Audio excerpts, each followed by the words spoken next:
바람계곡의 나우시카, 천공의 성 라퓨타, 이웃집 토토로, 마녀배달부 키키, 붉은 돼지, 귀를 기울이면 모노노케 힘의 센가치히로의 행방불명, 하울의 움직이는 성, 벼랑위의 포뇨, 바람이 분다. 그리고 그대들 어떻게 살 것인가. 지브리 스튜디오를 세계 최고의 애니메이션 제작사로 만든 거장 미야자키 하야오의 라스트 댄스로 추정되는 2023년 7월 14일 개봉을 앞둔 그대들 어떻게 살 것인가. 완벽주의자 미야자키 하야오의 마지막 불꽃, 포스터 한 장 외 어떤 것도 공개하지 않는 신비주의 마케팅, 지브리화하기 어려운 원작의 특성, 그대들 어떻게 살 것인가에 대한 짤막한 리뷰와 함께 하야오 감독의 작품 의도에 대해 오늘의 풍을 읊어보겠나이다. 만화의 명문사 서당캐페 이야기꾼 한량종수입니다.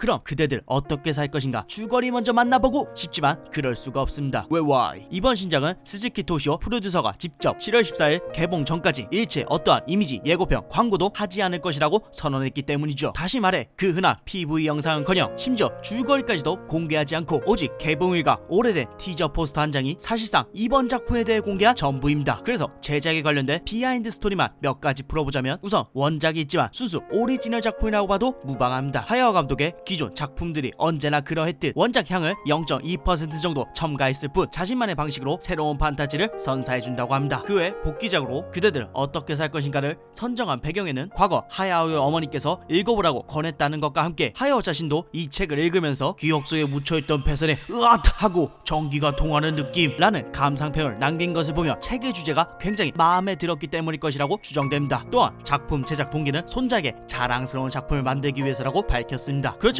막상 아들 고로는 아버지는 막상 은퇴를 하자 삶의 의미를 잃고 지루했어요. 어머니도 예전에 은퇴했을 때는 이제는 남은 생을 즐겨요 라고 했지만 이제는 그냥 죽을 때까지 일하라고 말씀하고 계세요. 개인적으로도 물론 하야오 자신이 할아버지로서 멋진 작품을 손자에게 보여주고 싶은 마음도 있겠지만 역시나 예술가로서 창작 활동을 하고 싶은 개인적인 욕망이 가장 강했기에 이번 작품을 결심한 게 아닐까 합니다. 마지막으로 지브리 스튜디오로서도 전례 없는 모험을 하고 있는 작품입니다. 먼저 지브리 최초로 데드라인을 정해놓지 않고 제작에 착수했는데 2017년 공식적으로 제작 발표를 하고 무려 6년이 지난 시점인 2023년에 개봉하는 것도 이 때문이죠. 더하여 최다 제작비 지출도 목표로 삼았습니다. 이 부분은 단순히 작품 제작하는데 많은 돈을 지출하겠다는 의미보다도 제작위원회를 거치지 않고 오직 스튜디오 지브리가 독립적으로 제작하는 하이리스크 하이리턴 방식을 택한 것을 보면 얼마나 이번 작품의 진심인지 굳은 결의를 엿볼 수 있죠. 참고로 천하의 지브리도 제작비 중단에 어려움이 있었는데 그래서 제작비 중단 위에 뒤늦게나마 넷플릭스 같은 OTT 서비스에 작품을 판매했다고 합니다. 사실 OTT 시장이 활성화된 지 한참 후에야 작품을 판매하게 된 데에는 하야오 감독이 OTT 서비스 자체를 잘 모르고 영화는 극장에서 봐야 한다는 감독으로서의 철학 때문에 줄곧 스트리밍 서비스하는 걸 반대해왔기 때문입니다. 그래서 하야오한테 OTT 하면 제작비 중단 실가능, OTT 등록하면 작품 만들 수 있음 이라고 작품을 핑계삼아 지속적으로 설득하는데 시간이 오래 걸려서라는 설이 있습니다. 마지막으로 재밌는 건 앞서 짧게 설명드린 것처럼 개봉 전 어떤 것도 공개하지도 광고하지도 않는 신비주의 마케팅 때문에 야빨이 하야오 센세 이번에는 어떤 작품으로 세상을 뒤집어 엎어버리실까 하는 팬들의 미친 역대급 기대감을 불러일으키고 있는지라 천하의 하야오도 약간 쫄렸는지 진짜 안 해? 라고 토시오에게 재차 물어봤다고 합니다. 참고로 이런 결정은 하야오가 아닌 총괄 프로듀서인 토시오의 선택이었다고 하네요.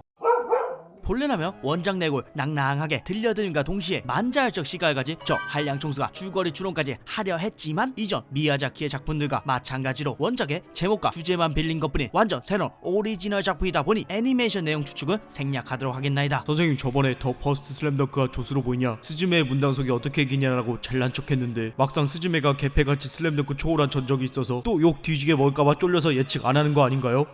아니 그건 만말로 내 잘못이 아니라 북사엔딩 당한 슬램덩크 잘못.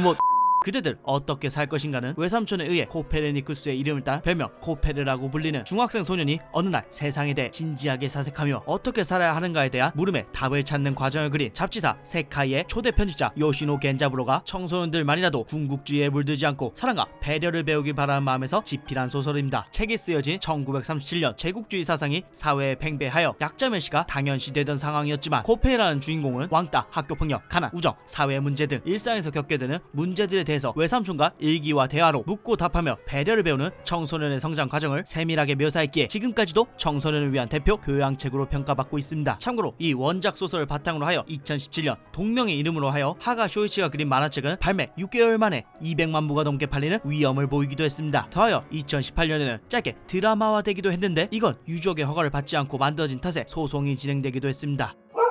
그대들 어떻게 살 것인가가 주목받는 이유는 단순히 지브리가 오랜만에 내놓는 신작이기 때문만은 아닙니다. 사실 이번 작품에 세간의 이목이 집중되는 그 첫 번째는 이번에야말로 진짜 하야오의 마지막 작품이 될 것이라는 전망이 대두되고 있기 때문입니다. 하야오 감독은 82세로 그간의 제작 방식과 제작 기간을 고려했을 때 이번 작품이 마지막일 것입니다. 물론 하야오의 마지막 작품이지 지브리 스튜디오의 마지막 작품이라고는 할 수는 없겠지만 지브리에서 가지는 미야자키 하야오의 상징성을 고려해봤을 때 그가 수놓는 마지막 작품이 어떤 메시지를 줄지 느슨한 애니 시장에 어떤 긴장감을 불러일으킬지 당연히 심장 쫄리며 기다리게 되죠. 더하여 하야오 감독의 진심 모드를 볼 수 있습니다. 이번 작품은 데드라인도 작품 제작비에 제한도 없이 만들어지는 지브리 최초의 작품입니다. 다시 말해 완성도는 의심할 필요가 없다는 뜻이죠. 하야오가 듣고 눈물을 흘렸다고 전해드는 히사이시 조의 음악, 각본부터 콘티까지 모든 것을 직접 만드는 완벽주의자 하야오의 지휘. 하야오는 역시 이런 판타지 액션을 해야지 라는 말이 절로 나오는 관계자의 찬사, 더하여 이례없는 철저한 비밀 작업까지 미야자키 하야오의 라스트 댄스, 줄거리 하나 몰라도 이것만으로도 충분히 기대해볼만 하죠. 은퇴를 번복하고 돌아온 미야자키 하야오, 지금까지와는 다른 지브리다움을 선사하기 위해 다시 뭉친 미야자키 하야오 사단, 역대 최장 제작기간, 역대 최대 제작비, 이례없는 철저한 비밀 제작, PV도 공개되는 줄거리도 없는 오래된 티저 포스터 한 장뿐인 그대들 어떻게 살 것인가에 대한 팬들의 기대감에 기름을 와르르 부어봤던 오늘의 풍은 여기까지입니다. 이상 서당캐피였습니다.